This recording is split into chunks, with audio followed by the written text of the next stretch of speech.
5. The lines are locked. 4. Match day is near. 3. The picks are clear. 2. The picks are in. 1. Let the show begin. Game on. It's that time again. Game on.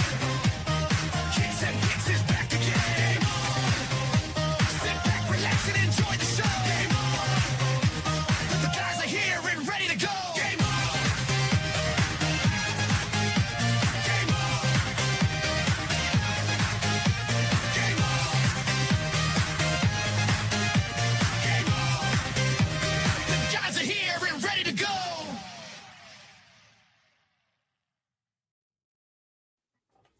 Welcome back to the Kicks and Picks podcast. We've got all the regular crew here with us, and we've got a special guest tonight, Martino Puccio of That Milan podcast. Martino, welcome back. And I feel like you've been here probably more than almost anybody we've had on the show, but it's been a while, so good to have you back on. Yes, been a while. Glad to see all these upgrades made. The intro is great. It's terrific. All the bells and whistles, love it. And happy to be back. Yeah. I don't know, maybe fourth, fifth time, something like that. It's always a good time. Yeah, so we've got So we've got Martino here because it is the big Derby weekend in Italy. Milan and Inter.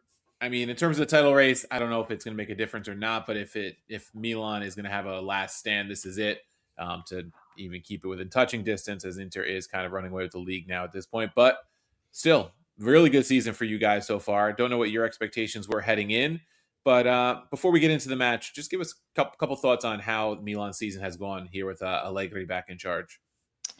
Yeah, so I think expectations are the key words instead of standards, because standards are terrible. Expectations, listen, I think most fans would have taken top 4 compared to what happened last year, which was, in my opinion, the worst season relative to expectations in the modern era over the last 25 years that I've watched, obviously. So I can never bring myself to say I'm happy about it. I'm not. I'm just, I guess I'm okay. It could be a lot worse as we've seen. I think they've done a great job of sort of distancing themselves in recent weeks, especially with the way Juve have been playing defense. Como has been, flirting with that top 5, top 4 spot. Obviously, Europe has been atrocious for the league and the country. So obviously that 5th spot's not coming unless Atalanta pull off a miracle, maybe win the Champions League. But you're in second place. You're relatively clear of those other teams of dropping out of the Champions League and how important that is, because they had to sell Reinders because they missed out on Europe just to break even, which is a huge thing for the club these days. It's been unfortunate because the 2 forwards in Leão and Pulisic haven't been healthy, but they've been scoring relatively high or efficient numbers in the time in which they do play. Pulisic was at a 50% shot conversion to start the year. Then he gets hurt like usual, going on break after he got bullied for not going with the national team. Leão seems to have Puglia, which has been, torching a bunch of players in Europe recently.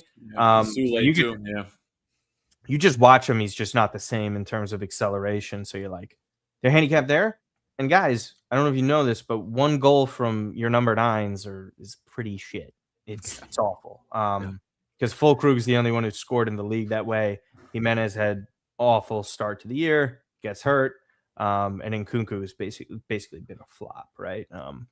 The numbers are a bit skewed because of penalties and a short burst of good games, but I mean, yeah, with that defense, I'm kind of happy with the output of not really conceding that many goals. But again, this has been a super Inter this year, so it kind of takes away from being in a good spot at 2, because you're 10 points off heading into a derby where, just 2 seasons ago, you lose against them as they clinch the title.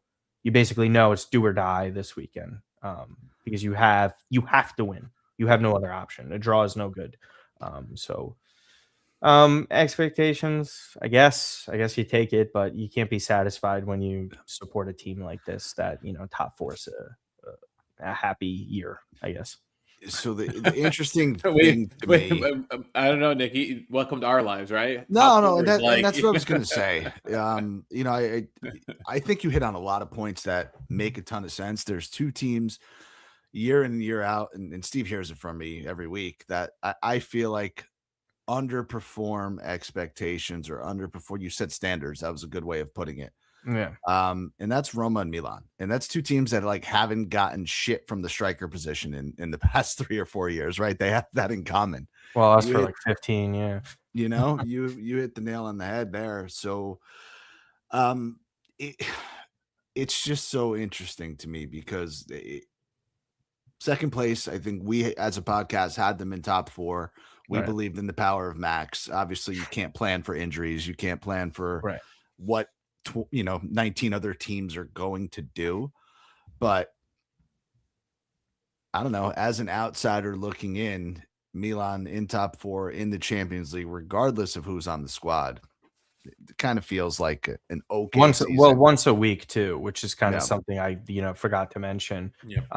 When you see Napoli do what they did last year off of once a week, that also adds the pressure when you're at this size of a club. And trust me, I know like that's kind of been what the expectations are the past few years outside of the one time they won the title was top 4. I'm used to rooting for bad teams over here. We know this as I highlight all the time. But it's just an ever growing frustrating thing to see when you have owners that are bragging about making so much money and how you buy a stadium and now you're going to be making more money that way. And then you're linked to the players that you're linked to. It's just a frustrating way to support the team in recent years because it looked like the trajectory was going in a great direction. And then it just not only plateaued, it dipped down a bit. But yeah, I wanted Max. I think, Nick, we might have spoke about it before the season ended because people were just like, what about our style? Like stylistically, we're like, I was like, bro, we finished 8th. Worry about the points. Just get results. Nothing else should matter outside of that. It's a results-based business. This club is, judged off of their results. So wanting, I don't know who was sexy manager or somebody that they wanted, but listen, you had to go practical, pragmatic, and he is the ideal guy that was out there anyways to go do that. No question. I'll let Scotty weigh in on that because he has one of the very few managers of the last 5 years that like style, but also substance gets the job done. And when Klopp was with the team, I was gonna say you're not referring to the current. No. But and that's the argument. I'm sorry that's the argument I have all the time. And these guys are probably tired of me saying it. Like, what has Sadi done? We're in 11th place. So like everybody was so high on this dude and this and that. Like, give me the fucking 3 points against Cagliari. Give me the 3 points against Genoa. Give me the 3 points against Udinese. That's kind of the thing with this year is that they haven't. And that's what makes it that much more upsetting probably for you. You've only lost twice in 27 games, but those draws feel an awful lot like losses. Yeah, I mean the Parma one, 2-0 up. Like away, it doesn't matter where you play them. I think they only had 1 win against Parma in the 4 matches that they played them the past 2 seasons. Like that's pathetic. Pisa was the draw on that one that they get. They're all like late winners too, late game tying goals. So almost every single time that they end up tying a game or winning a game, I'm just like, I don't even feel anything from that. I'm just like, all right, I guess I'm not angry today. And it was like sort of a Fugazi-ish unbeaten run. Like, sure, factually unbeaten, but there's a lot of draws in there and regretful matches that you have where you drop 2 points here, 2 points there, and something that Inter hasn't really done at all outside of like our match, probably like Juve, obviously, that first go around. So, yeah, I mean, it's just that's where it gets frustrating. And obviously losing to you guys in Coppa Italia didn't do us any favors with that. So yeah, it's just kind of unacceptable on a level, but you kind of understand it as well because it's like, who's he supposed to play up top where everybody is basically hurt? Nkunku purchase made 0 sense to me. I don't know what you guys think with the formation that they have. Like I know you guys obviously watch a ton of PL. He's more of like a number 10, if anything. He's not a 9. It's just and to be close to your record-breaking transfer, like the stupidity at that level is just, it's mind-boggling. And I know people who had worked at the club that are like higher ups there, and they're just like, it's a total dysfunctional show where your CEO, who basically makes all these decisions, is just a finance guy with no background in this. It's just like, you know how everyone gets angry at the baseball nerds and all these Ivy Leaguers taking over that sport. This is like someone who doesn't even look at the analytical side of things. He's just, oh, Chelsea's easier to make business with because I know guys at Guggenheim or whatever. And that's why we got this deal done. And it's just stupid. So, I mean, I kind of feel for Max with that, because also the reports were he wanted a striker of his own ilk, not what he had in this side. You know, he didn't sign Santi Jimenez. The only person that he got was Rabiot. That's it. And he's been incredible. So it's been difficult in that aspect, but I guess you could digest it. But seeing Inter potentially win another title and distance themselves by 2. Yeah. Manez, what's up, brother? Look, oh, dude, you better give him a winner this show. I haven't really been placing lately. The only time I did, and I told you this, was Juve in the live in the Galatasaray match. I'm like, who cares? They come back, it's funny. They win. If not, it's still funny. So it kind of worked out, but I did lose again. It's just not a good one. You should have seen me with Juve Roma last week, and it ended up in a draw. Well, you know, perfect. I did my trademark, give out a good bet, it hits, and then I don't place it myself. I had Roma in that one, so I'm sorry, Coach. Well, I had the team total, and I had Malin, so that worked out for me. Oh, killing it! Yeah. And FanDuel does that. You know, if your team's up 2, or you cash early automatically. Have you seen that? Like if you bet the money line, because that's so basically you give up like, I don't know, 10, 15 points or whatever on the on the line, and basically it cashed for me at 3-1. So wasn't a win on the table, but I didn't lose money at least. So there you go. See, here's Bob. Same thing. Roma hit in his day when they went up 3-1. Bob and I together. But these things, the striker, it's the same thing that Gasperini had to deal with, right, to start the season. When I compare it to what I see with Roma, right, the manager comes in, they don't have the players they want. You're dealing with Ferguson and Dovbyk, who probably similar to the Milan Strikers had like 1 goal, 2 goals in the league, and then you bring in the right player and it I dead ass forgot Ferguson was even on the team until you just said it. Thankfully, it's just funny because an option. It was funny because Tade went out, I think right before the window closed. They were playing Lecce, and he's like publicly saying like, yeah, we might send Santi in a swap for like Dovbyk. Yeah. Like, yeah, good job like giving your guy confidence in a deal that may not go through. He's already off to a rough start. Again, I mean, listen, I like the injury thing is like, it is what it is, because if we sit here and say like Inter had 3 injured forwards all season, then the tune would be sung differently, but they don't. And I think their 4 players are better goal scorers than pretty much anyone that we have for the most part, because our best goal scorers this year are wingers by like tradition. So that's a huge problem. The gap between how many goals they scored and we've scored is incredible. I think it's like over 20 goals, I want to say. Yeah, 21. Yeah, Inter and like the rest of the league, right? Pretty much their attack is just head and shoulders above everybody. And their defense has been, honestly, for a club of that size, I find it mediocre for their level with the players that they have. I don't think that they've been anything special at all. Bastoni's been the only one that's done a above average job, I think. That's probably why they want to go get Soler from Udinese. So I think that everything has been about DiMarco and how good their attack has been. Otherwise, the rest has kind of been, I mean, Zielinski's been really good. Hakan, when playing, is good too. But the rest is kind of underwhelming. It's really not impressive. And Sommer's been terrible for like a top club goalkeeper.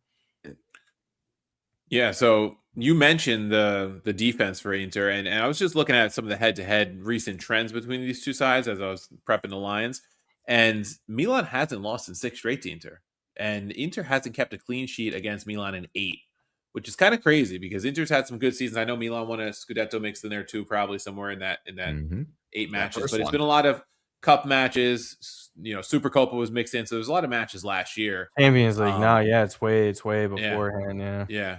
Champions League was a little further back when Inter was kind of running the show a little bit. That was the last time. I'm going to say it. That was the last time Milan didn't score against them. Was Champions League. League. Brought Martino and Alex on together for the preview. I think that's Inter hadn't won since before that. That was like Milan's start of this run. But this is before we even get to the game, this is something that I like feared and knew what would happen after I don't know, like probably a couple months ago, where I'm like, bro, what's going to happen is they're not going to finally win a derby, and it's going to be one that just like has them win the title, because they win this, they win the title, it's over. Right. And for that unbeaten run that we had against them, the only like big moment is the Supercopa, which is just a Supercopa. It's not that big a deal. It wipes away that entire streak, because it doesn't matter, because they won the title again against us, technically, for a second time, because they literally clinched it mathematically last go around when they beat us. So, I mean, they've finished ahead of us every single season for the past 10 years outside of the title winning season 2. It's not as much of a rivalry as some would think. Like, sure, match to match could always be that, but it's really been more so they're our nemesis at this point than anything else. But we'll see if you want to get into the match itself. Yeah, so I'll run through the lines. We've got Milan as technically the home side, plus 235, Inter plus 120, draw line plus 195. The total is set at over 2.5 is minus 105. The under is minus 125. You can get draw no bet on Milan at plus 140. Inter kind of unplayable there. Just looking for draw no bets. So I'm going to say this is the first plus money we've seen on Inter in, I don't know, 3 months. Would you guys say? Probably. They were like even against Juve in that Derby d'Italia a couple weeks ago. They were the home team, though, weren't they? Were they the home side? I thought they were. Yeah. No. Okay, so then definitely not. Was it a way to Napoli or something? Or yeah, maybe. Could have been. I feel like that's the only way that they would be not that. Because the rest of the matches they're like clear favorites for. Maybe they were viewed a little different at the start of the Kivu era because they were slipping a little bit in Champions League. They weren't doing that well. Maybe people thought that they would like slip up, but I don't know how you don't bet Inter, honestly. And I know I say that almost every time I do this with the Derby. We have a saying. Follow the odds. No, listen, deserved favorite, right? Top of the league, 10 points clear, the better, more informed side. You can make all these arguments. I kind of throw all that out when it comes to a derby match, and certainly 1 versus 2, right? Forget about the point difference. I'm always going to take a shot with the underdog. I'm not 100% saying here that people need to back Milan, but you kind of mentioned it. The game should mean a little bit more to them at this point. Granted, I think Inter is, the cup exit was unexpected, but Champions League exit, I think we all kind of saw that coming. Maybe not to Bodo, but they never looked good, right, at any point in the Champions League after they beat like the 2 worst teams in the competition. Yeah. Once they had that 4, 5, 6 point cushion, you knew they were going all in for the Scudetto, right? That's exactly their focus. So credit to them for being in this position. I'll raise my hand. I was way wrong. I didn't think Kivu had it in him. First real job. You mentioned it. The squad is kind of aging. Thuram is not really a striker. He's good player, but you can't depend on him for goals. Lautaro hasn't scored 20 in quite some time, so he's always injured. Did not see this happening. So credit to them not taking anything away from Inter. Milan have to have it. So I just, that's the way I'm going to approach this game if I'm betting it. I think a team total over 1.5 at plus 200 is a way I would look to play it because they're going to need 2 goals one way or the other. But just as a straight bet, bias aside, over 2.5 goals minus 105 is probably my favorite bet. And if I know Steve the way I think I do, he's going to hit me with the head-to-head. How many goals have been scored through these matches in the last 7 or 8 or 10 or whatever it is. But Inter games, every single game has been an over, right? So I don't see any reason why this wouldn't continue. Yeah, so Milan's under in 5 of their last 7, all in Serie A. Head to head, you wanted to know. So 3 of the last 4 have been 2 goals or less. The only one that wasn't was the Coppa Italia second leg last year when Milan won 3-0. Prior to that, though, you got a lot of overs. Prior to that, you had let's see, 1, 2, 3, 4. And I have a love-hate relationship with that because it's not really like other sports, right? I mean, the last 3 or 4 maybe make sense, but 3 years ago, how many players were on both, on either respective? Roster turnover. They were like, some of these games too would enter. I mean, Magnan in the so we'll go to like the first one this year. Magnan was sensational. Inter should have scored 2 to 3 goals in that one. You'd easily say over in that. I think the year prior to that, or the match prior to that in the league, Zalewski got a stoppage time game tying goal. And in that one, Inter hit the post multiple times. And I remember in that one too, like that was another one where it was like, if Inter didn't play with their food, if they weren't shit in front of goal, which is also what cost them the title last year, because Arnautovic and Taremi were terrible. The big difference is like the Boni and Esposito this year, and then Lautaro's been better. That's kind of been Inter's problem. This reverse where we ended up scoring, we didn't really create much. We didn't do too much in terms of that. We only really scored because Sommer had a terrible spill that, they were able to poach on. I am worried about that. Milan's shot and chance creation has been a little bit better than what some people think or expected. But like I've said, they've been terrible at finishing. If any of you, I don't think you guys got up early enough to watch the Cremonese game, but they should have won 5-0. Pulisic missed a sitter, or he should have laid it off to Leao. Leao missed 2 sitters. They end up winning 2-0, but you're talking about a conversation where it should be 5-0. Certain matches with Allegri for sure that he's got to put on 3 attackers because they look like a completely different team when they have a striker in there with Pulisic and Leao. And I know he can't fully do it because Pulisic returns from it. There's so much nuance to it. It's kind of frustrating when we see our fellow U.S. men's national team fans coming in and ripping him. It's like the guy's hurt. And if you're a manager and you bring him in after he hasn't played for weeks and you play him a full 90 minutes, you're still risking another injury. And that's something you don't want to play with, because if you have any chance or any inkling of trying to win this title, you need to not only find a way to preserve him, but use him in enough minutes that you can get production out of him. I think that he's slowly built that back up. Leao looks a little bit more fit. The only way I think I'm super confident in over 2.5 is if he uses more of a 3-man attack, which I'm not convinced of. And then also there's the other point, and why I think you're probably right about over 2.5 is they have to win. They have to go for it. There's most derbies are oh, it's gritty. It's, it could go back and forth. It's nails. Everyone's being very defensive. It's the tension so high. With this, it's Inter have nothing to lose. They can go out and try and score goals with we all know they can. And then Milan, again, they literally if I'm Inter, I'm going out and attacking Milan constantly. And Allegri loves that. He loves to invite that kind of thing. But I don't think he could afford to do cortomuso on this. You can't do it.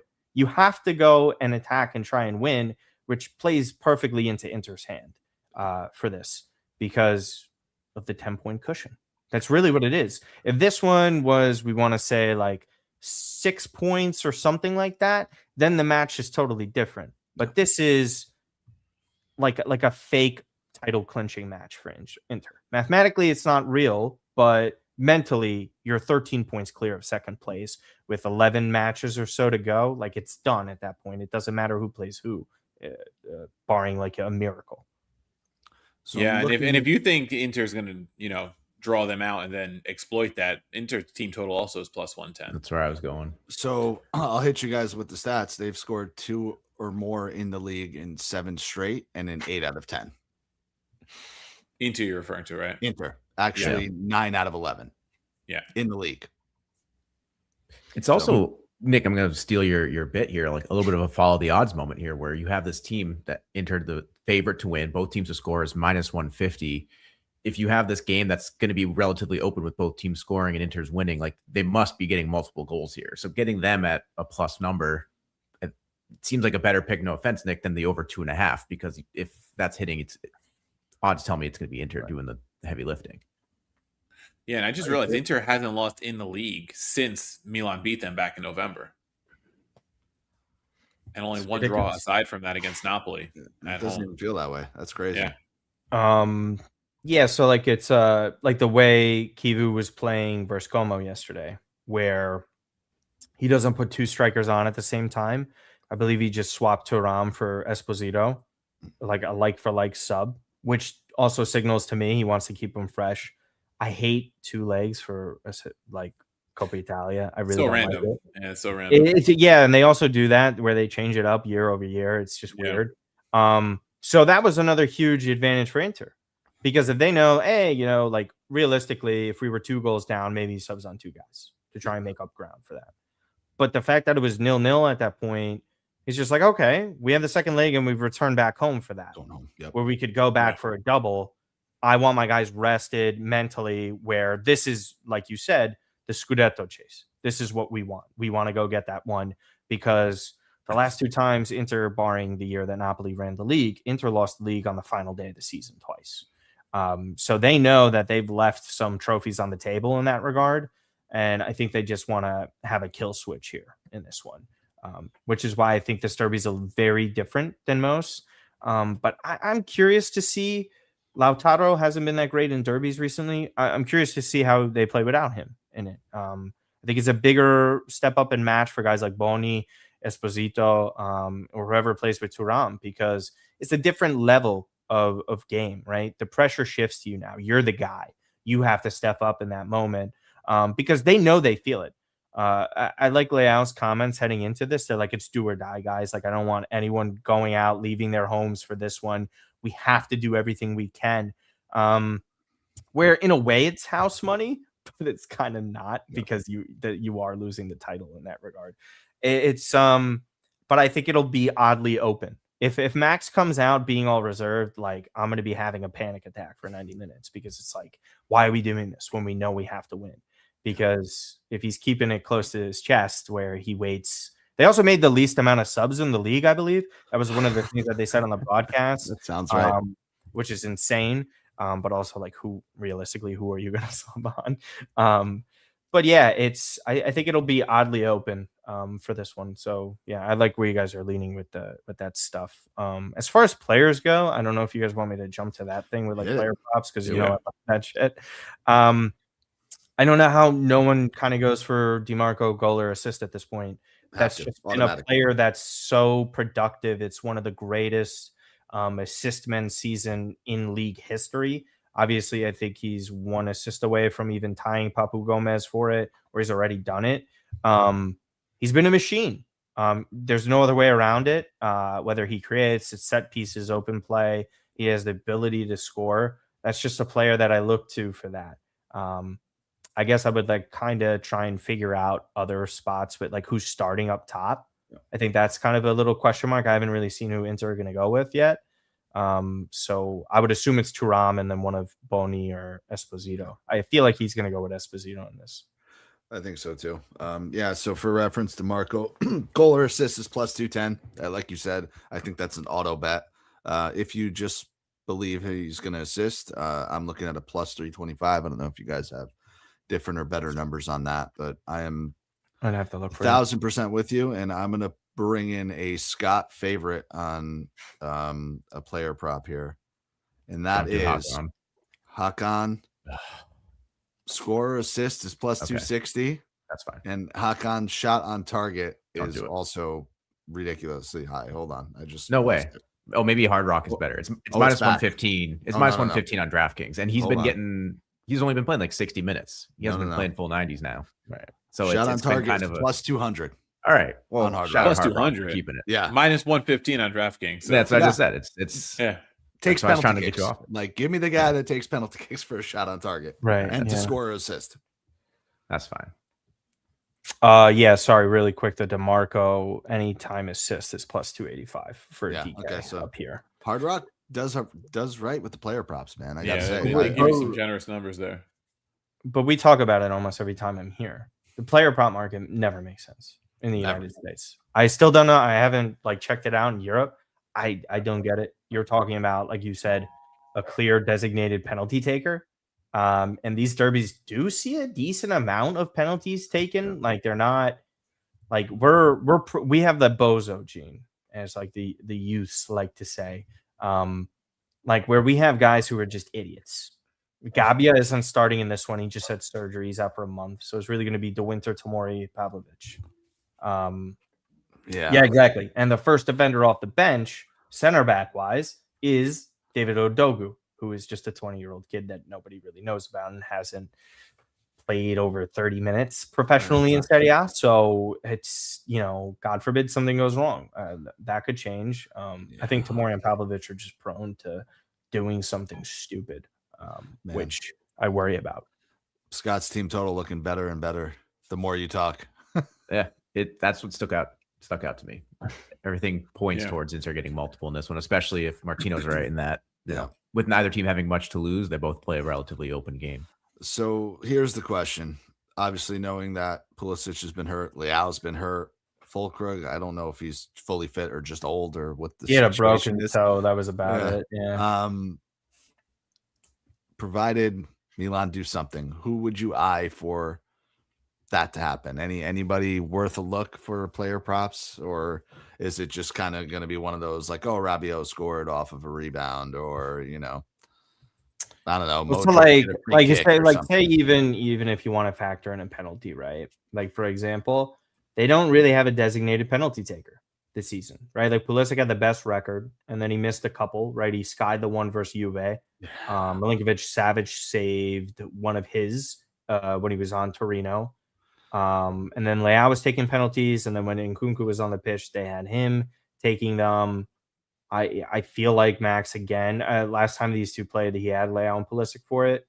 I know John in chat said something about Pulisic. He's been a big game player. He's been in positions to score recently and do things. He's probably the guy that I would lean into. Yeah. But for me, I would actually go with Leao. I think this is kind of just, he never really says the things that he's been saying this week. He's never really like that kind of like vocal person that will speak up and say something. He's a very quiet, reserved guy. It's also why he catches a lot of shit. I know you're kind of iffy on him, Nick. So for me, I like that. Just like a mentality thing. That's not a statistic or anything, but I just really like that. And we all know he has that ability out of anyone between these two teams that he could take over a match at any moment and do something incredible. So I would only lean those two guys for Milan. I don't see how anything else. Say you want to talk set pieces, Pavlovic is the biggest threat out of like those options aerially. All right, we're gonna dig deep for this one. Hold on. But I do like, if we're not gonna talk about Milan, some player that has had if they had a comeback player of the year award, I think it would go to Zielinski. At Inter, and a shot on target in this is like around plus 160. That is, we know how devastating his left foot could be. So that's just a guy that's a threat. And Inter, I don't know if people could in Florida bet on props for Inter to score off of a set piece. They're incredible. They're like the Arsenal of Serie A teams when it comes to set pieces. They are just always a threat. That's also another place where I would kind of lean at, but Milan, I just truthfully, if you were to have to pick one, it's obviously one of the two forwards, but if not, I wouldn't even look in their direction. I was looking for Pavlovic to score a header, but he's not listed. He's plus 1,400 anytime. For what it's worth. They're just not really a team that obviously we've seen that you want to bet on anyone to score. We're gonna be stunned for that. So all right, I'm gonna hit you guys with a variation of every bet we've talked about. Just if you want to mix it up. Over 1.5 second half goals at plus 110, I think is pretty live. All right. I mean, I don't have statistics to back it up. I think the goals come in the second half. Well, Milan's been better in the second half compared to most games because, Allegri likes to kind of sleepwalk and daze through things. Like Steve could let you know, like the two matches we played Roma this season, it was an onslaught in the first half by Roma. Roma outplayed them. They just couldn't finish for shit. in either of those games. That ultimately, I think Roma probably should have won both, but Milan obviously came away with the 4 points. It's just for me, it's all about how quickly does Allegri go to the 3-man attack, and how soon can you anticipate that? Because if this is 0-0 at the half, to your point, then it's going to happen because they have no choice. Or even if they're down 1-0, for example, right? They have to. They literally have no choice. And if they come out and like try and get a draw or settle for something, and someone makes a comment post game saying, "Oh, we're still on track for top 4," heads are going to roll. Like, those people are insane out there. They're not going to tolerate that. But yeah, second half, most goals. It makes sense given how the side has played pretty much the entire year. I love it. Anything else for you guys, Coach Scotty? No, not for this one. Yeah, I don't want to talk about these guys anymore, to be honest. Move on. Okay. All right, so we'll run through Serie A. I'll read out some of the matches. If you have something in any of those matches, you can stop me. But a lot of the lines, especially the money line, are skewed for these first few. It's Napoli hosting Torino, Como at Cagliari, Atalanta hosting Udinese, and Juve hosting Pisa on Friday and Saturday. I didn't see anything I liked. Okay. Torino's getting a goal at Napoli. Who is? Torino. Can they keep it close? Torino's defense sucks. I don't trust it. They can only beat Lazio and Roma. I don't think they can beat anybody else. I don't think they score. I mean, not that Napoli score a ton, but I just don't. I don't know. Didn't they beat Napoli too this year? Was it them that beat Napoli? I can't remember. I know they beat us. Napoli had so many weird bad games too. I'm trying to get something because Juve, I think at this point it's kind of they did 1-0.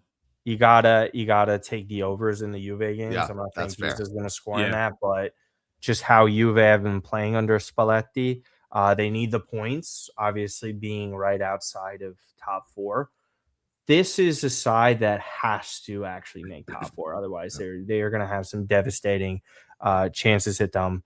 Yildiz has been rather mediocre for a player who just signed the contract he just signed. He's been struggling to get a goal contribution. So I think anything with him, like score or assist in this one. The odds are a little wonky too. Is like Vlahovic back for this? I know he's kind of been backwards. I don't think so. Yeah, like on FanDuel, like this is exactly what I'm talking about. You go and look at the odds. Vlahovic is minus 650.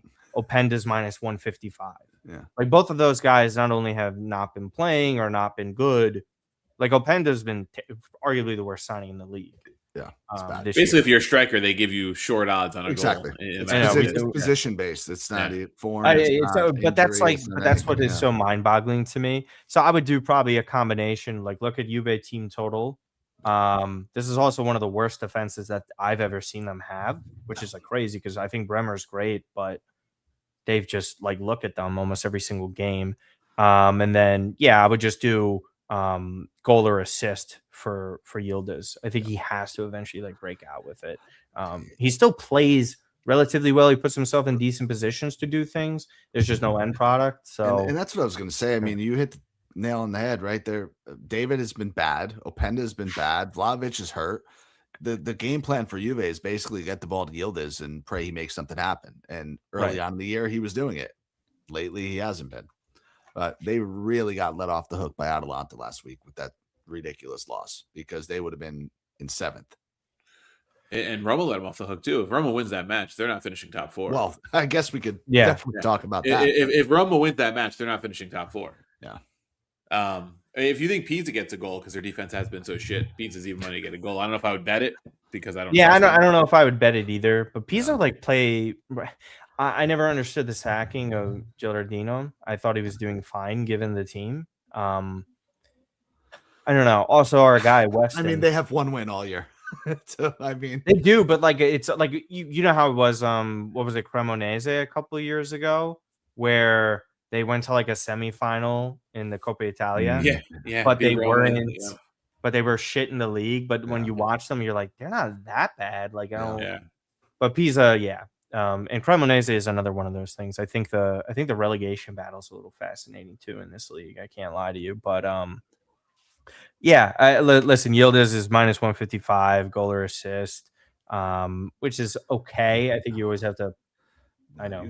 I know you hate that I do this, but I No. parlay that stuff with other things. I think I got a better number than that. You could do it like team total or something like that. Weston McKennie has been just awesome. He's been great. Yeah. So like a minus 105 on that. Like that's like another player that I look towards. But it's just, dude, like I would just stick with like goals in this one. Because they are playing like it's fun to watch them in that regard. So yeah, that's really the only thing on those weekend matches. All right. Or I mean that day. Sorry. Yeah. Moving to Sunday, we've got one more for Saturday, Coach, because I'd be remiss if we let Atalanta, Udinese, both teams to score go by. When Atalanta has always been our favorite for both teams to score, and in recent weeks, it's come back a little bit. They've gotten 4 straight, both teams to score. I think that now puts them over 500 on the season for both teams to score, hitting in their matches. Udinese 15 of 27 both teams to score. Yeah, Udinese has been good. They've been scoring. I like that, Scotty. Minus 110. Throw it That's out. the league. Could be a little fatigued too after playing today. Yeah, Yunus Musa, stoppage time. Yeah, Musa, yeah. You're spot on. That's a great shout. I Go ahead, Coach. Remember to be that good. Yeah, minus 110. Right. Sunday, Lecce hosting Cremonese. Speaking of the relegation battle, that's a big one for that. You've also got Bologna hosting Hellas, Fiorentina hosting Parma, and Genoa hosting Roma. Go ahead, Nick. No, man, I don't. Can we fade Fiorentina still? I mean, they fucking stink. Yeah. They were who'd they lose to last They killed weekend? us on Monday. Udinese, yeah. I watched that one and it was just I think Kane's been still hurt. Either way, like he's had like kind of a subpar year. But yeah, you're right. Like you watch them, you're just like, dude, this team looks like they just want this to get over with. Yeah. Which is crazy because there's still like 10 or so matches left. Yeah. I think the odds for them to get relegated, not like even if you just don't want to talk about this match, they were around like still plus 1,000 or something. Yeah. I got to go look at it. But that one, I really do. Plus 1,200. Both teams to score in that one. I'm not sure what that is. I did relegation. They're plus 1,000 to get relegated. Plus 1,200 on DraftKings. Yeah. Wow. Minus 120, both teams to score is a very good shout. I really wish we could get Parma at +1. I don't know if you guys somebody can give me an Asian line. Because +1.5 is not playable. Double chance is plus 115. So I don't know. +1 is minus 180. Yeah. What about 3/4? 3/4 is minus 120. I'd be really close to playing that. If +1 got down to like minus 145, I'd probably play it. I don't think Fiorentina are capable of winning a game by more than the goal. Yeah, well, that's what it is, right? They just don't beat teams by much, and they lost the reverse fixture back in December 1-0 up at the Tardini. So, and Parma comes in good form, surprisingly. They've distanced themselves. Four straight unbeaten. Relegation battle, yeah. Yeah. They drew Cagliari last week, but prior to that, beat Milan, beat Hellas, and beat Bologna. I think if you're bold enough, a Parma double chance at plus 115 is worth a look. Well, how about this, by the way? Because DK does this now with the money placed on certain teams. So I just find this interesting just by looking at this, and I know a lot of people was like, "Fade the public." Coach, if you probably saw it, 97% of the bets are on Fiorentina, which like is just like how or why? On the 3%. And I don't think minus 140 with the way they're playing is a good enough number for me to lay it on the money line. Fuck no. They're not playing well enough for minus 140. Like minus 140, I'm taking a team that I'm pretty darn sure is going to win. So if I ask you guys a question with this, because this just feels like the way their odds are listed, not only for this game, but just the relegation side of things, this has to be just because of their name alone. Yeah. Like the size of the club that they are. Because if we watch them week in, week out, and it's a little similar, like it reminds me of like Leicester when they won the title, where just like the longer it drags out, they're like, they can't do this. This won't happen. It's them. They can't. Yeah. No way. And then you're like here in March, and Fiorentina is still flirting with it. Yeah. And they aren't showing signs of completely turning it around. I don't think there's been a stretch this year where I watched them that are like, okay, they're fine. It's just sort of like, I'm just assuming they're fine because of their talent on paper, not because I'm actually seeing it on the field. I don't think they deserve any respect in this regard. And do they get relegated? Probably not, because Cremonese and Lecce are both right there too with them, and one of those three is going to go down. Cremonese is free falling in the second half. Lecce can't score at all.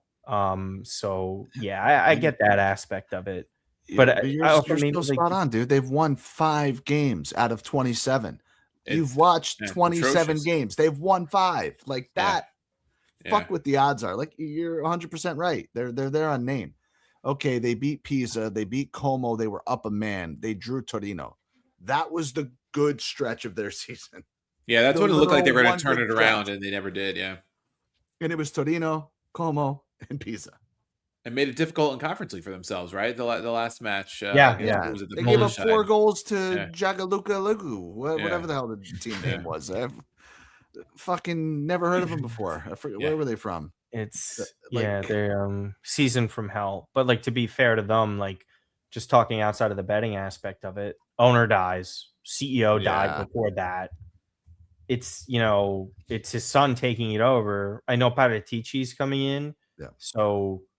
But bro, and also like the aspect of it, like the amount of pressure that they have not to get relegated compared to these other teams. Yeah, it's kind of like, not that like these guys wake up as professionals and are like, people thought we would get relegated. It is what it is. Fiorentina is like, can you imagine we're the guys that got relegated with this team after it looked like things were turning around after a couple years, making Conference League final. I think they made 2 of them, right, or something. 2 of them, yeah. Coppa Italia final or semifinal against Juve. Like, they've just come so close, and now like shoots and ladders, they get kicked all the way down. It would be devastating for them, just pressure wise. I think they have more than anybody at this point in that drop zone. Yeah. And then the other head-to-head we said is Lecce Cremonese, which is huge. I mean, whoever wins that is safe. Whoever loses it is in big trouble, probably. Man, Scotty, that's got to be the underiest 6-point over in the history of ever. Like, I would normally automatically bet over 2.5. I don't know if we could do it with this one. No, I don't think you can with this one. I think this is an under. Yeah, Lecce. No, I don't do overs with Lecce. They fucking stink. Yeah. Like, up there with like some of the worst offensive teams that's ever been in the league. You've got 18 scored in the league so far. It's bad. Yeah. Question on it's not that I would bet on it, but just maybe a team that was probably sexier the past couple of years, but not so much this. Bologna, they've been not good at all. I know there's a lot of like turnover. They sell players because they've obviously played well. I like Castro. He's a pretty talented striker. Yeah, but they got nothing else. They don't have another forward option that's reliable. Orsolini's been really bad this year, and I think Italiano doesn't like him, quite honestly. Like, the dude never plays more than 40 minutes at a time. But no, like you said, they sold a lot of guys, and I just don't know where their goals come from. Like, I'm struggling to remember a single goal that Bologna scored this year in any game. You know what I mean? Like, they just how like people would be like, Immobile scored all these goals, but no one has seen one that he scored. Yeah. What do you guys think of Roma minus 120 the money line at Genoa? That's Nick's play of the day. There you go. Well, I mean, I think it's got to be, right. Somebody you guys go first, tell me how this Roma team at minus 120 is losing to Genoa. Somebody, I want to hear the argument for it. It's a non-statistical one that De Rossi is just a former Roma player, and that's it. And the superstitious Italian storyline. Yeah. I'm not sure if you're like that, Coach, but I mean, I bet my uncle, if I were to ask him, I was like, "Do you think you drop points against De Rossi?" He would say yes. Yeah, right? And they actually hammered Genoa in one of his first matches in charge at the Olimpico. So like, that worries me less. If it was the first match in charge, then I'd be like a little like, oh yeah, I can see where like that storyline comes in. Roma team total is plus 120, Coach. I think you have to play that the way they've been playing an attack, right? I mean, the attack has been is plus 125. That dude has scored or assisted in every game since he's been at Roma. Yeah, I would take him to score. What's the score number? Plus 180. Like, I think that I had him at plus 200 against Juve, and he hit. And I think you have to play him every match until he cools off at this point if you're getting around plus 200 because he's just playing too well. He is playing very well. Sule is still questionable. Dybala's, if he plays, is probably off the bench. It all goes through him at this point, and he's proving that he can do that. Now, this will be a different task because you're not going to have a play where you can counterattack like you did against Juve, right? It's going to be less open, probably a little more defensive from Genoa, trying to keep it tight. But he's proven he can do it in a variety of ways. I mean, against Milan, he didn't score, but he had some really good chances. I think Magnan stopped him once or twice, had the brace against Napoli. So he's been outstanding. Everything they were hoping they would get probably when they got Ferguson on loan early in the season, right? Like, this is the kind of striker that Gasperini really wanted, and they stuck him with Ferguson, who's not his type of striker. So he plays the exact way Gasperini wants. So I expect that he will continue to score the rest of this year. Mm-hmm. Obviously, all strikers go through hot and cold patches. But when this move becomes permanent, he's exactly what Gasperini wants for a full season. In terms of Scotty, let me ask you a question. And you and I have now been through this with Steve, with Dovbyk, with Ferguson, with the other world-class Tammy. Oh, Ferguson was winning Golden Boot when we previewed the season. I just remember the intro Dybala. Remember when Dybala, they rented out the whole stadium? The airport. They shut down the airport for Dybala. Dybala, the first season was very good and took him to a Europa League final that they got robbed on. Knees fell apart. They got robbed by the referee in that match, Anthony Taylor. But so here's my question for Scotty, because he watched before Steve became a super fan of Malin. Scott obviously watched him way more than all of us. So here's my honest question. What went wrong for him at Villa that he couldn't produce like this, and what's going right for him in Italy? I don't know, man, dude. I feel like Villa, West Ham, there's a couple of clubs in the Premier League where they get some of these like top tier talents. I don't want to say top tier, but like promising your other European League strikers that come in and then just don't, like, remember Scamacca came in and he was kind of being, it was terrible. And it was just, I think he played like 4 matches. Like, he came in and he couldn't, then he tore handle the movement. Yeah. And then he was gone. So I don't know. Malin may just kind of fit in that context because like he was good at Dortmund. Like, he was definitely. They also played him wide in Villa, right? Like, Emery wouldn't. That was my take on it. Like, why is this guy playing winger? Yeah, I mean, they get. Oh, I'll tell you why. It's because they get options for Lorenzo Luca for 40 million. They don't. The scouting over there is fugazi half the time. They don't know. And then Malin, I've seen, because I watch. Dortmund is like one of those teams I always like to bet on because Bundesliga is like fun to bet. He's just a streaky striker, like most players could be. I think Gasperini has a really good system for him. He was a good pivot. I'm drawing a blank on the striker that Roma thought that they were going to sign this window. Raspadori. No, was it Raspadori? Right? Yeah. So it was a really good pivot, I thought. I'm kind of surprised at how well he's adapted to a league like this, considering the other 2 leagues that he played in. Some guys could struggle from time to time. Again, psychologically, how does that draw that feels like a loss against Juve kind of impact Roma now? Because this is what's made Roma so good and in this position this year, is beating the teams like this. Yes. Because we know they're struggling in those bigger matches. Do they continue that? It's a relatively difficult place to play, but I don't think Roma waver. This is like Gasperini bread and butter type of match that they should win. I have to say, Ndika's been great this year. I think he should get shouts for the better defender. He is one of the best defenders in Italy. There's no doubt about it. He's been really good for 3-4 years now for Roma. Well, he's great in the 3-back system. I think Mancini.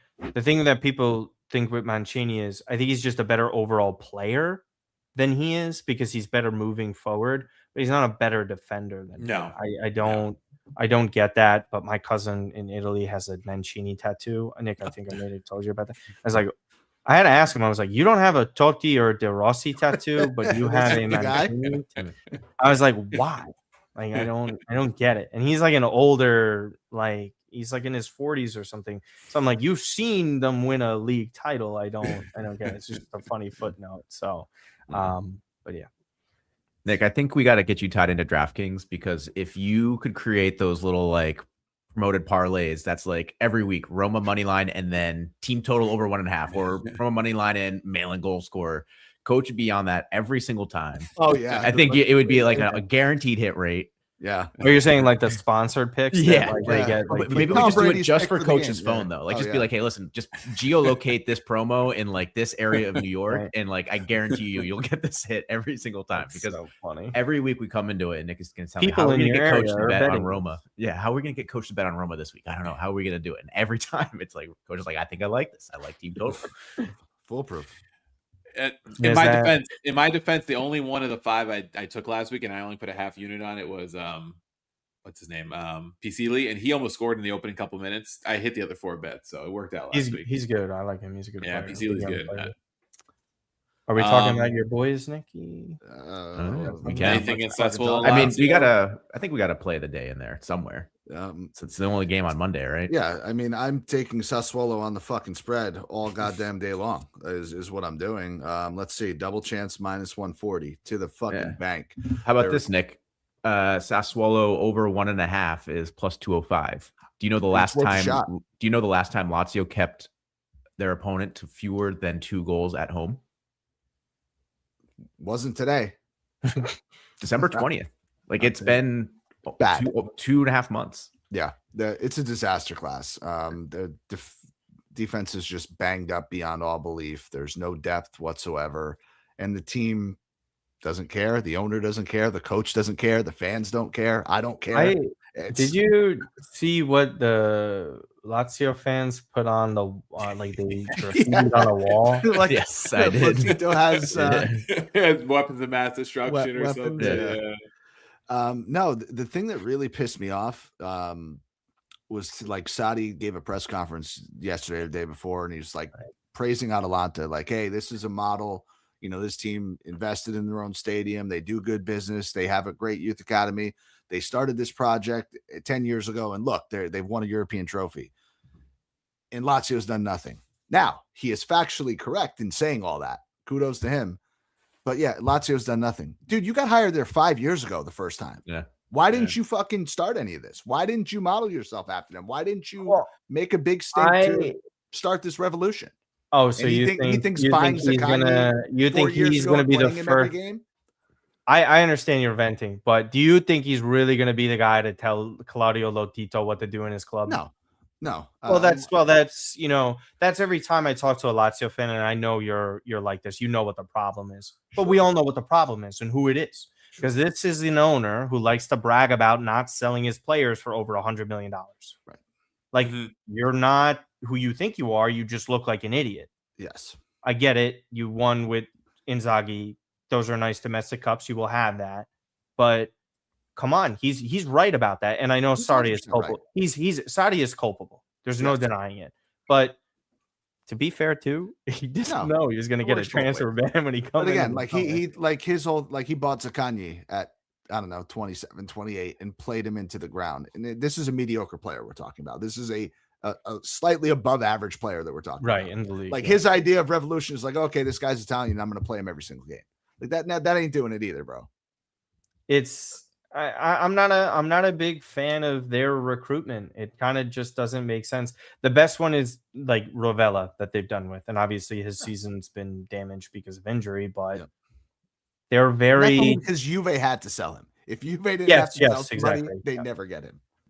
And that was like the only like spot for him that made so much sense. Like relatively big club, he'll get time, you could develop.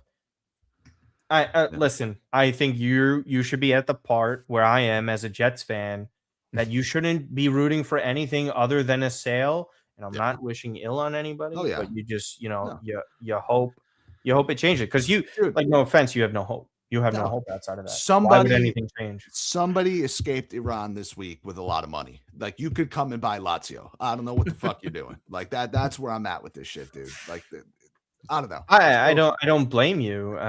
It's a disaster. Sassuolo, by the way, and just to get back to the game, they've been in good form. Yeah. They've actually been, sneaky winners, great. I think 5 out of 6 or something like that. Yeah, they're on pace for one of their best finishes ever. Like regardless of what I think 6 was their best. They might have been in Europa League like years ago, like years. Yeah.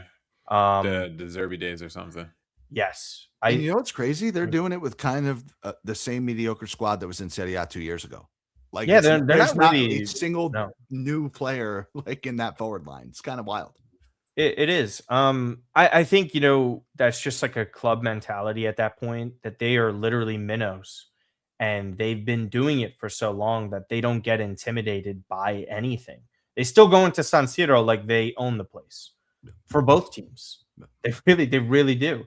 And I think that's what kind of separates them. Lazio, little parallels with Fiorentina, is that, you know, they see the pressure on them. I mean, the season's done. It's lost. Whatever happens, happens. They're not getting relegated. They're not making Europe.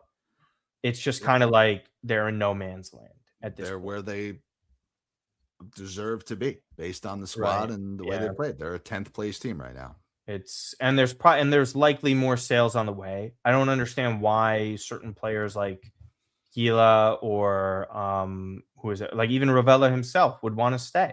Yeah. Why would you want to? Because this is just a sinking ship, and I think it's probably going to get worse, to be honest with you, brother.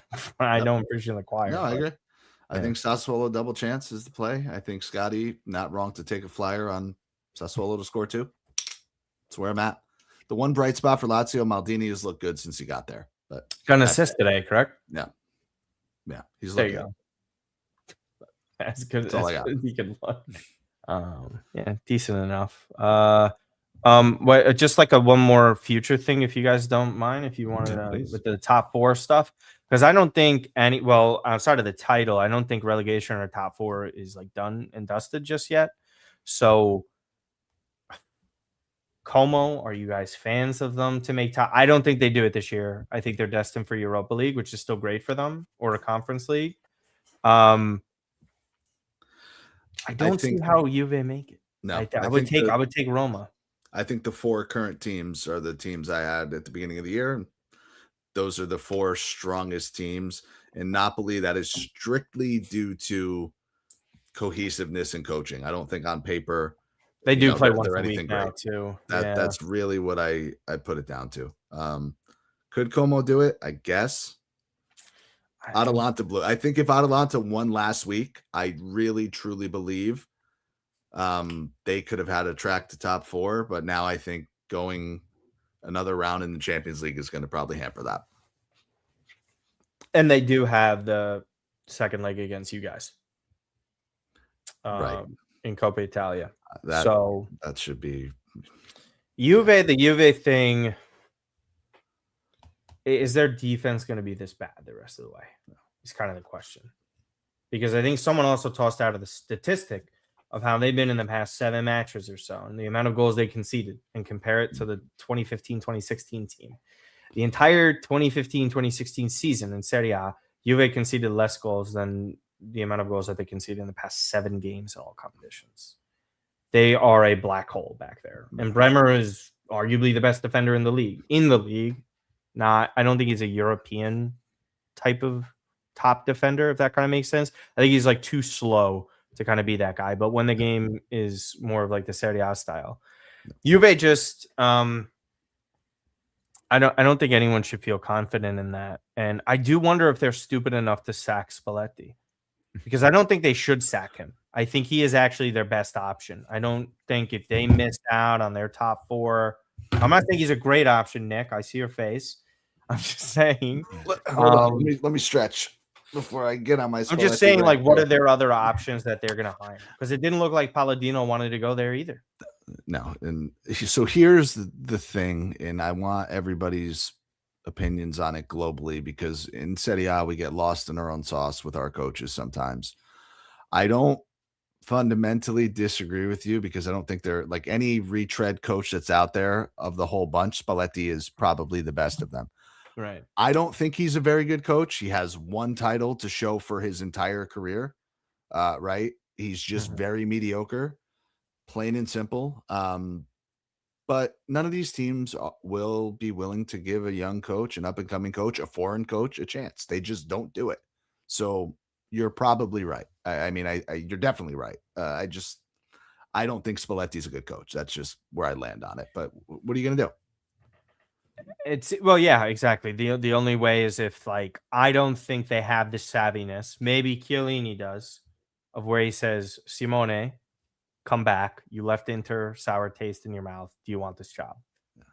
Or the other one that probably was supposed to happen this past summer that it seemed like most people thought would, and that's Conte going back there.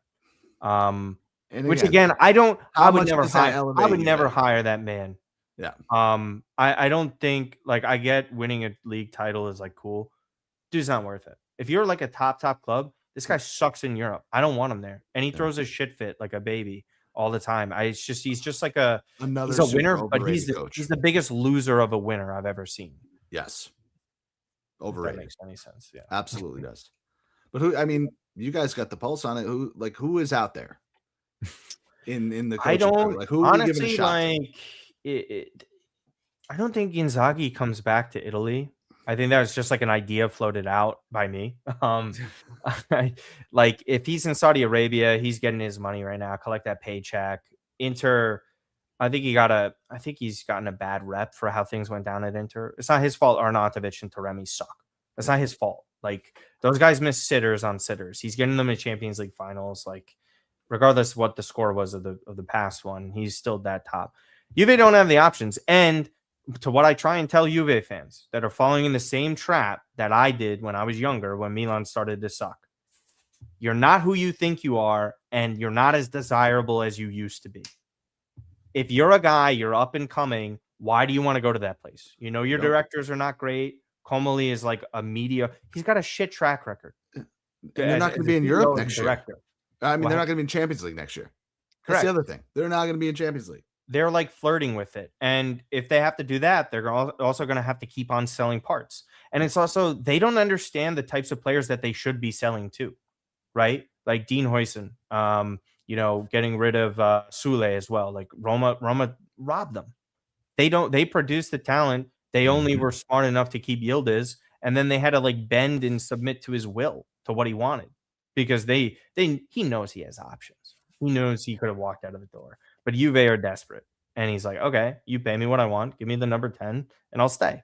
You're still a big club, technically. So like the brand is there. I don't see how anyone should feel confident with that owner, because I don't think he knows what he's doing at all. Zerbi's still looking, just for the record. Again, another coach that's been fired by every fucking team he's been on. He's a shit man manager. And I think man management, and Scotty has seen this year, it is vastly underrated, and it's highly important for clubs of that size. You're dealing with bigger personalities of players that have huge egos. Like, you can't go in and make enemies with Mo Salah at Liverpool if you're on the slot. You can't do that. It doesn't matter even if you're half right. Spalletti used to do with Totti at Roma. Look at what happened with Xabi Alonso. That cost him at Roma. You're absolutely right. Yeah. Just Xabi Alonso, that's crazy. Who was it? It was Rodrigo, right? Was Vinny the one Jr. he was beefing mostly with? I thought it was Vinny. Vinny was the big beef. Well, I know Rodrigo too, because Rodrigo doesn't understand how his career is supposed to go. He should have left, but that's besides the point. But yeah, like these guys like kind of just don't get it. That's why Ancelotti works so well. Technically, is he a genius? No, not at all. He's far from it. But he's just like, I'm gonna let my guys do what they got to do. Let them play their way. They can figure it out. They're big boys. But that's why I think Juve are just, people don't get it. They're just Milan with more money. They're just as stupid. They're not smart. Like they're gonna keep struggling. So I would stay away from them in this top 4 thing. Agree. All right. Quick run through of FA Cup before we go. Yeah, you had a couple angles. So I got a couple. I'll just run through some of them. There's not the main match. So I'll just run through the matches, and then you tell me what you like in any of them. So we've got Wolves hosting Liverpool on Friday in a rematch of a match we saw yesterday. Wrexham hosting Chelsea. I'll just read all off, and then you just tell me which ones. Wrexham hosting Chelsea on Saturday, which should be interesting. Newcastle hosting City. Fulham hosting Southampton. Leeds hosting Norwich, and Monday West Ham against Brentford closes out the round. So let me ask a question before you go. This is the 5th round. Are these one-off games? Somebody advances from this game, extra time, PKs? I just want to make sure they change it every year. Is it also a straight to penalties after 90? I think this goes to straight to penalties. I'm pretty sure that's how it works. They would be so stupid to do extra time in these. I think it's just one leg. I don't think it's definitely only one leg. But okay. Nick's point of does it go to extra time is valid. Matches draw, it goes to 30 minutes of extra time. Okay.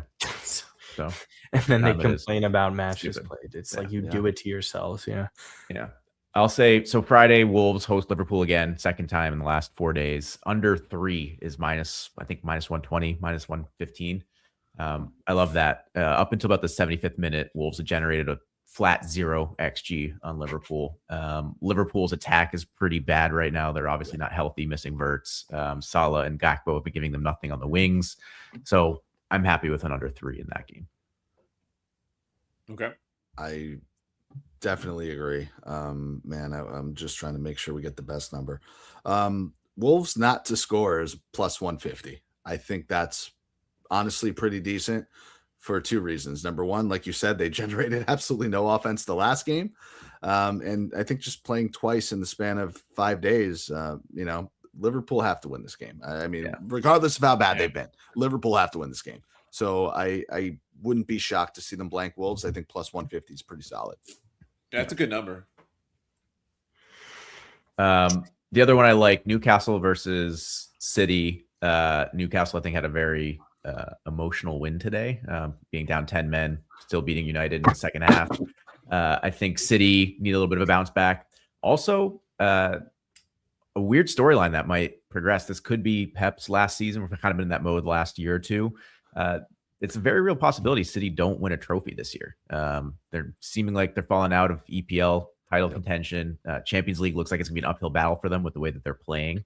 If they don't beat Newcastle here, FA Cup is really kind of like their best bet. So City minus 105 on the road at Newcastle, I like a lot.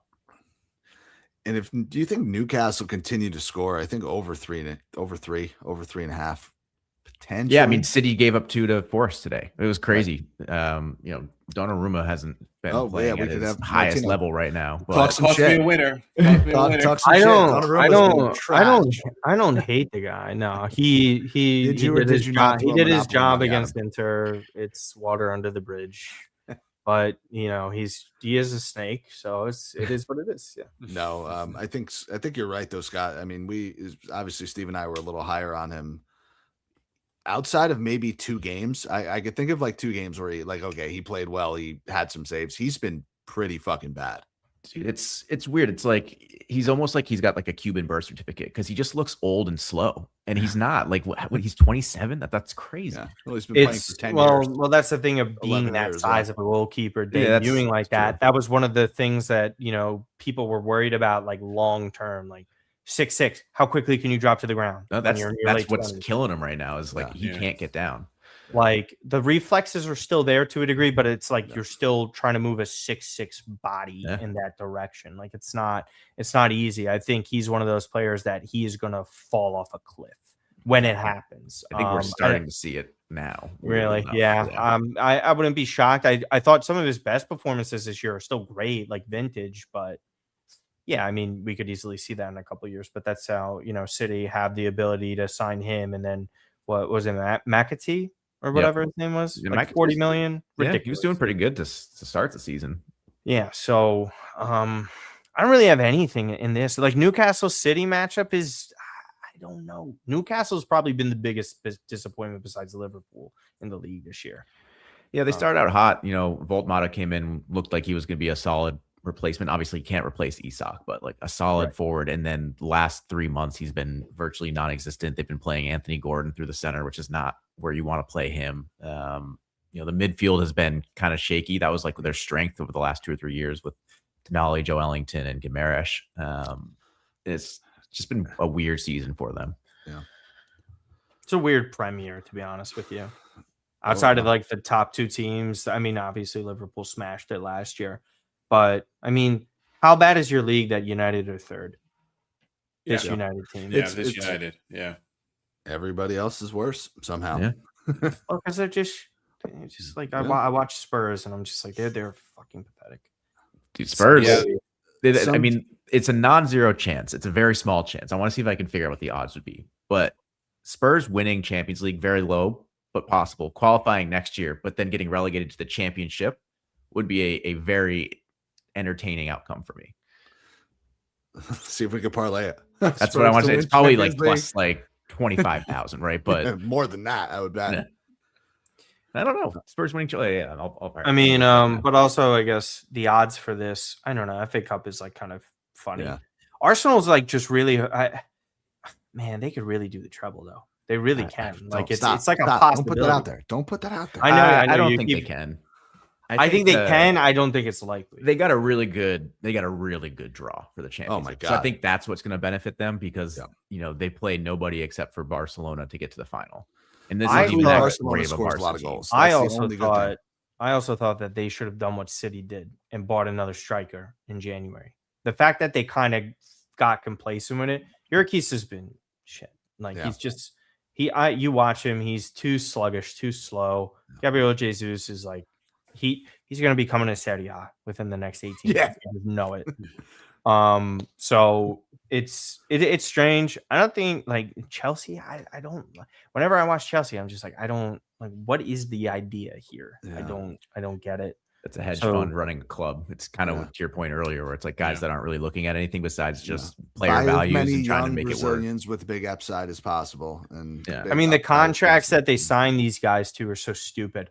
Because this is like kind of the problem, and I know this is like diverting a little bit, but the problem with these like ownerships, that they don't understand the ecosystem and landscape of Europe as a whole, that when you sign a guy to a 10-year contract and he is so bad, like Mykhailo Mudryk he switched to track and field. Like he changed sports. You're lying. No, you didn't know that? Yeah. I had no idea. I just figured he was so bad. You know how many times like you've said like change sports, like go play fucking polo or something. No way. Like, a guy's so bad. Yeah. We're talking about $100 million player that is now a track star before he turned 30. Or I don't even know if he's a star in track, but he went in track and field. The point is, like, when you sign guys like that to those lengthy contracts, you can't get rid of them because no one else outside of your country could afford that. And the teams in your country that could afford them don't want them because they suck. So you're stuck between a rock and a hard place with some of these guys. And I think they're slowly starting to learn that's a problem when you sign guys to contracts that long. But yeah, I would probably only take Arsenal in this. Maybe City, but City is I think City need to win a trophy. I mean, it would be for them to go trophyless in a year where Pep may walk would be crazy. Because I think at some point, dude, these sanctions have to come down. There has to be some form of penalty, and like Pep's not going to want to stick around through that if it's going to be like a 30-point deduction or whatever. I think the whole world is waiting for the establishments to get cracked down on what they've been doing for so long. It's got to happen at some point. I mean, I don't even know what's going to happen with City like that. There's zero chance they get relegated. But maybe a point deduction to start the year. It'll basically be a point deduction that makes it impossible for them to qualify for the Champions League, which will mean nothing to them because they can foot the bill. Exactly. Whatever. So I think that's like the perfect outcome for. I mean, they literally got the ban for 2 years, right in the Champions League, and that was pre-COVID. Yeah. So we've been waiting. Like UEFA themselves, as scummy as they are, literally said, "We have a ruling. You're not allowed to play." And then the court system's like, oh, well, you can appeal it. Yeah. And then Roma tries to appeal something, and they say no. Yeah. Any other Italian team? Tottenham to be relegated and to also win Champions League is plus 16,000. So that's it. Yeah, it's not worth it. Yeah. They're only plus 300 to get relegated. Like it's kind of dark for them right now because they're since December 1st, I think they're in last place in the table. Yeah. They're winless in their last 11 matches. Like it's not looking good for them. And like Tudor does not seem like he's the guy to turn it around. He's regretting being there right now. Yeah. He basically called his players dumb. Like he's like, all these guys are just too dumb to know how to play. And it's like, I went on Talk Sport like a week or two ago, and they were like, "Can you tell us about Tudor?" I'm like, "Yeah, I don't know why they're doing this." Like, I guess they had no options because they had like no idea about him. They're just like, "Oh, so like he came from Juve last year." I was like, "Yeah, he only kept the job because he got them in top 4." Like that's it. Like he's not a good manager. He was just a former player. I mean, the schedule is like brutal, right? Like you have Atletico sandwiched in is Liverpool. Palace tomorrow. Palace is another disaster. That club sold every single talented player they've had over the last 2.5 years. Guess who their owner is, right, guys? Yeah. I don't have to tell you who owns them now. Yeah. What a surprise! But I get their schedule's like not easy, but they have a couple of easier fixtures like down the stretch here that you're like, hey, you should win this game. Should. I mean, how bad does it get though? Like if you are getting into April and you are legitimately in like the relegation zone and you have Tudor as your manager, who's seems like he's checked out after 2 matches, right? Like what's the motivation for these players at that point? Not be the guys that get relegated, but I don't know that they care. I mean, half these guys are already looking at their next team, right? Like that's true. I mean, the Forest game on the 22nd is a huge one. Yeah. Between those two, I would lean towards Forest direction. But then you also have like Villa and May. They're going to be fighting for a top 4 spot most likely at that point too. Yep. So there's not really like any team. Brighton's a better team easily. Sunderland's pretty shit. I don't see. I could see it, and then there's Chelsea mixed in there. Yeah, who's also competing for top 4. Like there's no. What a year to be an Arsenal. Like, can you imagine? Again, I know Nick, you don't want to hear it. No, it's true. It's on the table that they win the treble and their biggest rivals get relegated. Yeah, in the same season. All That's right, something what that pays. Let's make the Arsenal wet dream parlay. I don't know what years in the I don't know what black website you have to go to place that one, but no, it's like nothing. It's like plus 500 because Arsenal to win at this point are minus 475, which is crazy. Gross. Yeah. All right. Well, I'm out of. Can you add Saka to get 10 goals? Because that would push Arsenal fans over the edge. Like if Saka scored another 2 or 3 goals this year, like they have him he scores counts as 5. Yeah, they have him in the conversation with fucking Ronaldo and Pele. You know what I mean? Like it's wild. I haven't ever seen a player actually so overrated, and I think he's good, but I have never seen someone so overrated in my life. Vinny Jr. Have you not seen him? But I think Vinny Jr. has more talent than Saka. I understand if you call Vinny Jr. overrated, but that dude won in Champions League. Yeah, and he's scored in the biggest moments. Saka to this day has won nothing, and he's been crowned. All right, we'll revisit this in 3 months then. No. The worst case scenario. Hey, listen, I don't really rate a lot of the modern players that highly. I think really, Haaland is that guy for me out of this generation that I respect. Does his job, shows up, is elite. I don't have to question it. I do question pretty much every other top player.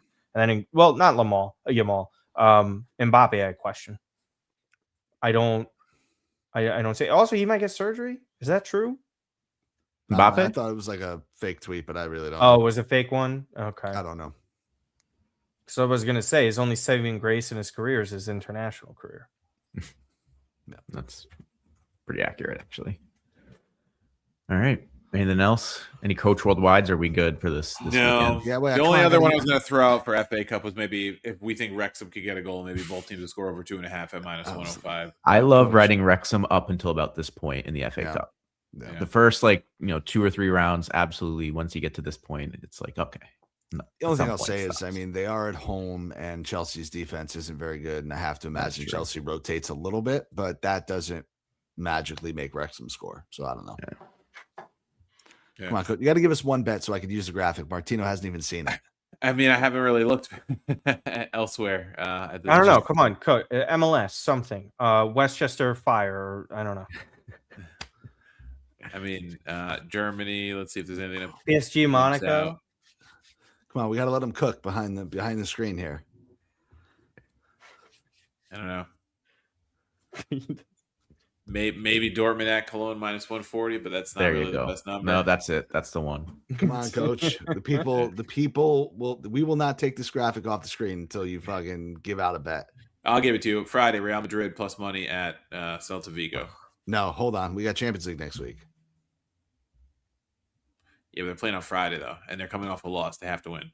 But they fucking. I don't know that this Real team has to win. We just talked that Vinny Jr. is overrated and that fucking Mbappe stinks, and they don't. They ran out of Xabi Alonso. And you're telling me they have to win? I mean, if you're giving me Real plus 115 at a team that's like a mid-table type team, I'm probably taking it. They're at home, you said. So well, the thing about them is Mbappe, Jude, and Dean Huijsen out. Rodrigo just suffered a torn ACL. That's the other part. Yeah, you could factor in. I don't want to take away and scare you off of a pick, but that is facts for this. Ironically, that's when Real Madrid plays the best because they just play 8 midfielders. Yeah, true. Valverde might get a shout in a forward position. Yeah, they actually have him designated right wing. There you go. Guler, Valverde, and Trent all the way on the right side is. I'm telling you, over under 7.5 midfielders in their starting 11 on Friday. Ooh, might go over. Could be a corners game.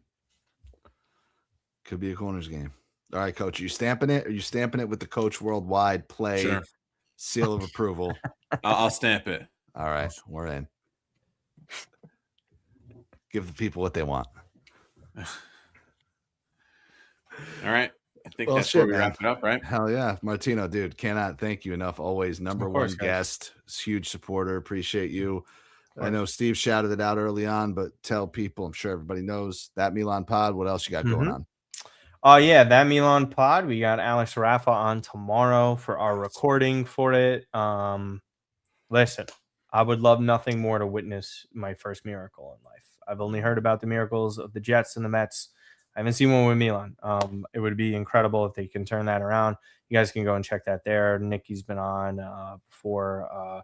It's always a good time with a bunch of great people there. We'll see what happens later in the month. Probably live streaming Italy versus Northern Ireland. So that's something nice. I really don't want to, but people are asking me to do. So we'll be doing that. And then more baseball stuff if people give a shit about that. Because I love me baseball. It's I like it more than this sport by far, to be honest with you. So is it tough that the Mets are arguably your most likely to be successful team right now? I mean, for basketball, I am a Celtics and Duke guy. I have been my whole life. I didn't know that. Yeah. Celtics and Duke my entire life, really. Okay. Not even we're talking circa 2003 mode. Mets? No, listen, I am an optimistic Mets fan. It's very funny because I think baseball, if you get in the playoffs, anything can happen. But that's contingent upon them making it. I do like where they're set up for the long term. I can't stand my football team. I don't think I will ever like them. I'm getting tagged in Tua Tagovailoa tweets today. I cannot. Welcome to New York. It's not the guy. It's ridiculous. I don't want to say he might actually. They say MetLife is cursed. He might be the first guy to on the field. He's one hit away. Yeah, it's true. It's true. That guy is one hit away. Yeah. Just like that guy in Not Another American Teenage Movie. No, teen movie. Yeah. Right. Where he's he's one concussion away from dying. They had it on the scoreboard. Yeah. It's not looking good for Tua, but yes. Thank you guys so much for having me. I love chatting with all you guys. It's always a good time. So great to see you all. Appreciate it, brother. Good luck, everyone. See you guys next week.